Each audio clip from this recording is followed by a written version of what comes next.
자, 인지적 정서적 상담은 인지행동치료다라고도 말합니다. 자, 인지행동치료의 대표적인 학자가 앨리스와 백이 있는데 여기에서 둘로 나누었다라고 했습니다. 그러면 앨리스에 바로 R, E, B, T가 있다. 자, 레이셔널, 이모티브, 비헤이비어, 서라피. 그래서 합리 정서행동 치료라고 합니다. 자, 이 합리는 바로 신념을 말하는 겁니다. 합리적인 신념으로 정서와 행동을 서라피, 치료한다라고 보시면 됩니다. 따라서 문제의 원인, 근원은 바로 비합리적 신념에 있습니다. 자, 이 비합리적 신념이 바로 문제의 원인이 된다라고 보시면 되고, 이 비합리적 신념은 부정적인 셀프톡, 부정적인 자기독백과도 연관성이 있겠죠. 비합리적인 신념을 갖는 사람들이 부정적인 셀프톡을 하게 되는 겁니다. 그 다음에 당위적 사고 또는 절대적 사고를 하게 되는 겁니다. 자, 그러면 비합리적 신념의 특징이 있었습니다. 비합리적 신념의 특징, 앨리스가 말한 4가지가 출제가 되었는데요. 하나, 둘, 셋, 넷. 첫 번째가 당위성입니다. 자, 뭐뭐 해야만 한다라고 하는 당위성이 있었습니다. 그 다음에 두 번째로는 과장성입니다. 자, 세 번째로는 인간에 대한 비하입니다. 자, 인간에 대한 비하를 다른 말로 인간의 가치평가. 자, 그 다음에 마지막은 욕구 좌절에 대한 낮은 인내심이라 했습니다. 욕구가 좌절되었을 때 낮은 인내심을 보이는 것이다. 이렇게 정리할 수 있겠습니다. 자, 이 4가지가 출제 포인트니까 정리 잘 해주시기 바랍니다. 자, 문제 원인을 잡아드렸고요. 그 다음에 특징 4가지에 대해서도 말씀드렸습니다. 자, 비합리적인 신념은 선천적 일 수 있다라고 말씀드렸죠. 선천적으로 인간은 비합리적 신념을 가질 수 있다는 것도 기억해 두셔야 됩니다. 자, 주요 개념 들어가면 자기독백이 나옵니다. 셀프톡 말씀드렸고요. 모든 정서적 문제의 주요 근원이 그 상황에 대해 스스로 말하는 자기독백에 달려있다고 전제하고, 자기독백이라는 자체가 비합리적 신념에 의해서 이루어졌을 때 문제가 될 수 있습니다. 그게 바로 말씀드렸던 부정적 셀프톡이 되겠습니다. 합리적 신념은 문제가 되지 않습니다. 비합리적 신념이 문제가 되는 거죠. 비합리적 신념의 동그라미 1번, 안정된 삶을 방해하고 정서적 사회적 문제를 야기하는 비합리적 요소가 됩니다. 항상 남으로부터 사랑과 인정을 받아야 하고 끊어요. 자신은 언제나 성공적이어야 한다는 당위적 사고는 비합리적 신념 중에 하나입니다. 당위적 사고는 머스트의 개념으로 뭐뭐 해야 한다, 결코 뭐뭐 할 수 없다 등이 여기에 해당될 수 있습니다. 성격 형성이 있는데요. 인간은 어떤 사건이 일어나면 자동적으로 익숙한 자기독백을 보이게 되고, 이것이 반복되면서 태도, 가치, 신념을 형성하게 되어 자아 개념 또는 자기 개념에 영향을 주게 되고 전반적인 감정과 행동을 결정하게 되는 것이 성격이다라고 말합니다. 참고하셔도 됩니다. 자, 치료 절차가 있습니다. 치료 절차에서 아래 보면 A, B, C, D 모형이 있습니다. 거기에 별표 하나 쳐주시기 바랍니다. 비합리적 신념을 먼저 규명해야 되겠죠. 그리고 이를 보다 합리적인 생각으로 바꾸는 것이 중요하게 되는데, 첫 번째, REBT의 기본 철학이나 논리를 내담자가 믿도록 하는 설명과 설득이 필요합니다. 치료에 대한 설명을 한다는 것이 1단계가 되겠습니다. 두 번째, 면접 과정에서 내담자의 자기관찰 및 치료자의 반응을 통해 비합리적 신념을 규명하게 됩니다. 비합리적 신념 규명 밑줄 쳐주시기 바랍니다. 상담자는 내담자의 비합리적 신념을 직접적으로 논박하고, 논박의 동그라미, 문제 좌절 장면에 대한 합리적 해석을 예시 또는 시범을 보이게 됩니다. 네 번째, 비합리적 신념을 합리적 자기독백으로 대처하기 위한 인지적 연습의 반복이 요구됩니다. 인지적 연습에 빗줄 쳐주시기 바랍니다. 다섯 번째입니다. 합리적 행동 반응을 개발 촉진하기 위한 행동과제 연습이 필요합니다. 마지막이 행동과제 연습입니다. 거기에 밑줄 쳐주시면 됩니다. 그러면 치료 절차에 대해서 간단히 보겠습니다. 치료 절차를 키워드로 잡아드릴게요. 치료 절차는 첫 번째 R, E, B, T에 대한 설명을 내담자에게 해야 됩니다. 자, 설명을 했으면 그 다음에 2단계는 비합리적 신념을 규명합니다. 비합리적 신념을 규명한다. 이게 문제의 원인이니까요. 그 다음에 세 번째, 규명했으면 거기에 대해서 논박을 해야 됩니다. 상담자의 논박입니다. 상담자의 논박이고, 그 다음에 네 번째는 인지과제 연습을 합니다. 인지과제 연습을 하고, 인지가 먼저 바뀌어야 되니까요. 그 다음에 행동과제를 수행하는 것입니다. 이렇게 해서 정리하시면 되죠. 자, 우리가 이제 인지를 바꾸는 것이 먼저예요. 그래서 인지과제가 연습이고 나중에 이제 행동과제가 나중에 들어가게 되는 것입니다. ABCD 모형과는 별개로 알아놓으시면 되겠습니다. ABCD 모형을 보겠습니다. 별표 하나 치신 거죠. 거기 보면 antecedent라는 단어가 있습니다. A의 이니셜이죠. antecedent의 이니셜이 A인데 여기에서는 선행사건이라는 단어가 중요하죠. 형광펜 준비하시고요. 선행사건의 밑줄. 내담자가 노출되었던 문제장면 또는 선행사건이 됩니다. 두 번째가 빌리프 시스템이에요. 네, 신념체계죠. 신념체계, 신념에 동그라미 치면 됩니다. 문제장면에 대한 내담자의 관점과 신념입니다. 세 번째, consequences입니다. 이거는 결과죠. 정서적인 결과나 행동적인 결과가 되겠습니다. 선행사건 때문에 생겨났다고 내담자가 이야기를 합니다. 선행사건 때문에 이게 나타났어요 라고 이야기하는 것이죠. 원래는 그게 아닌데 정서적 행동적 결과에 밑줄 쳐주시기 바랍니다. dispute는 여기서 말씀드렸던 논박입니다. 비합리적 신념에 대한 상담자의 논박입니다. 상담자의 논박에 밑줄 쳐주시고요. effect입니다.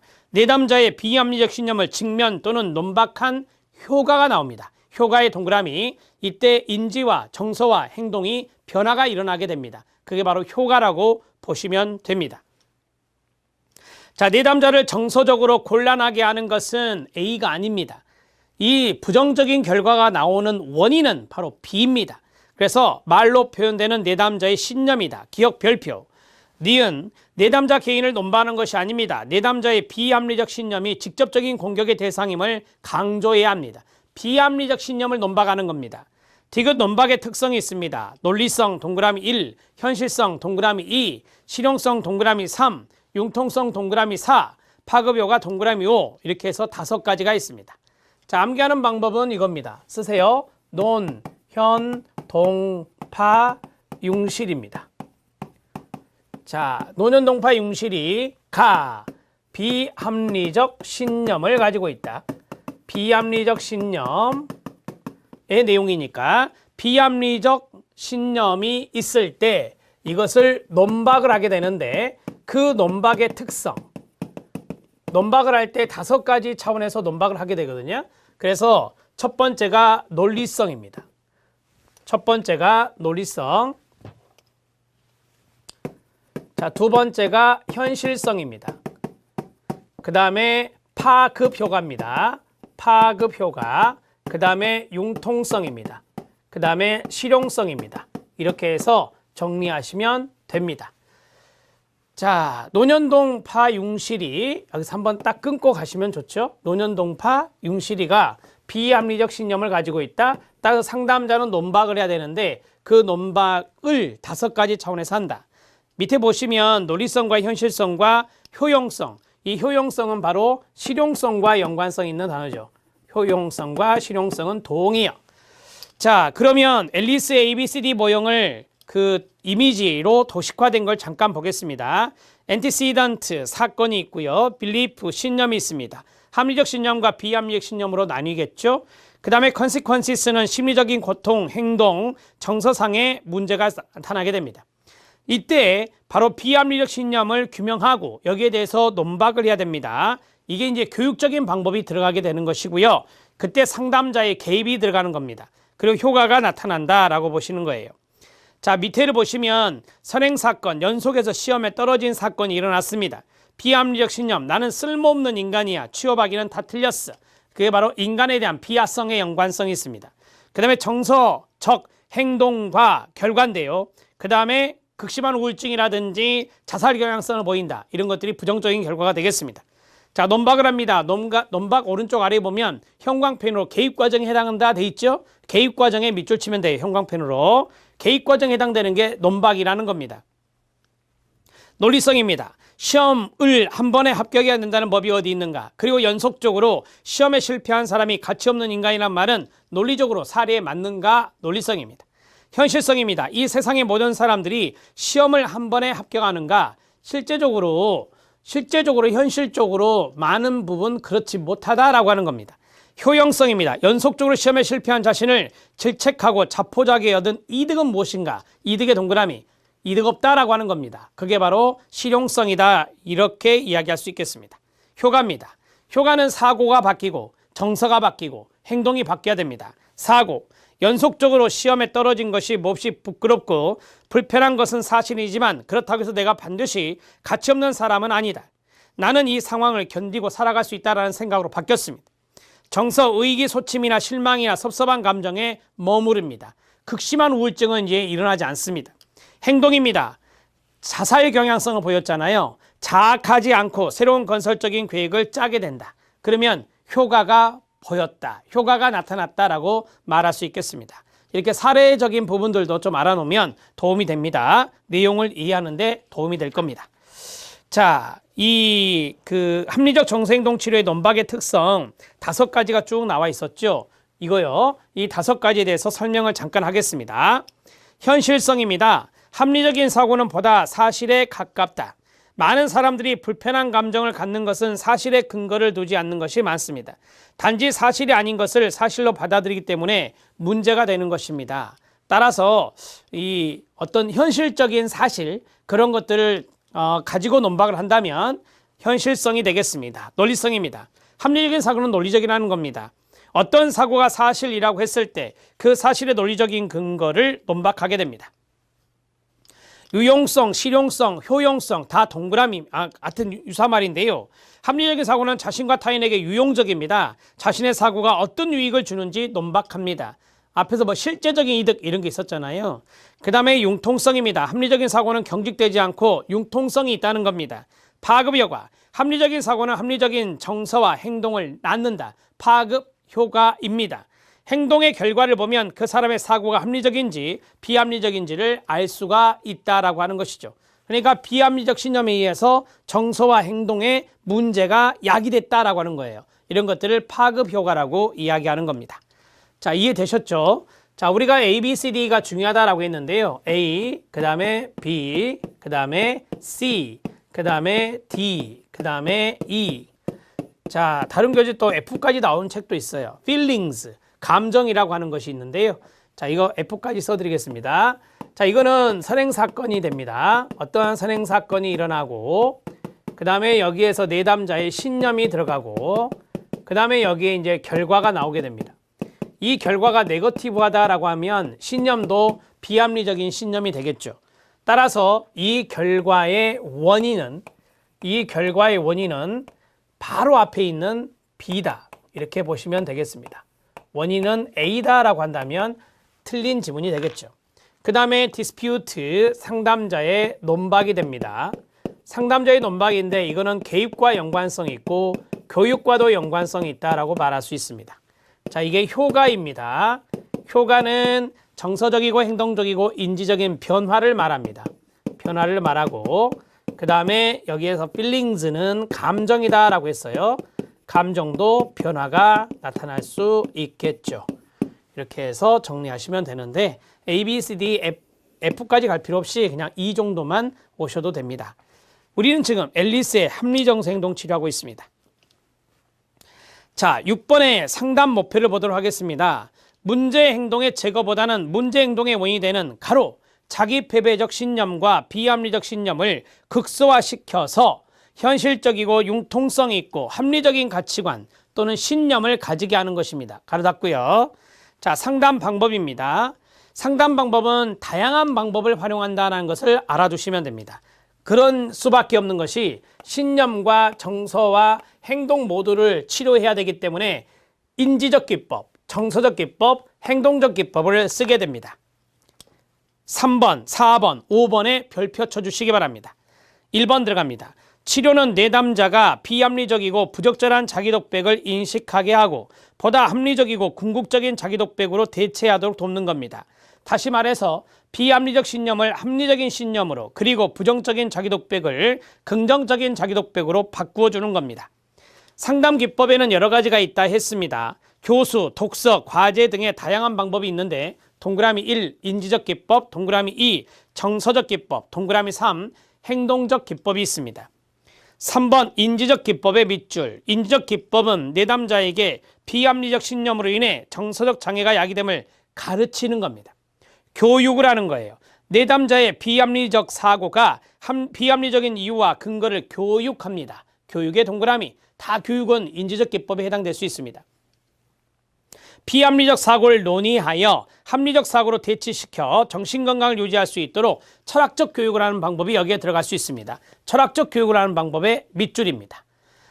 앨리스가 쓰는 방법은 아니고 아론 백이 썼던 방법의 소크라테스식 문답법이란 게 있습니다. 이런 것들이 여기에 해당될 수 있습니다. 자, 네 번째 정서적 기법은 내담자가 스스로 정직하게 표현하도록 하고 자신의 감정 표현이죠. 자신의 부정적 경험을 인정하며 정서적 모험을 경험하게 하여 정서적으로 개방되도록 조력하는 겁니다. 정서적 개방에 밑줄 치면 됩니다. 행동적 기법입니다. 다양한 행동 기법을 알고 계실 건데 실제 생활 속에서 인지, 행동적 과제를 이행하도록 하여 구체적이고 확고한 행동을 형성하도록 하는 방법이 되겠습니다.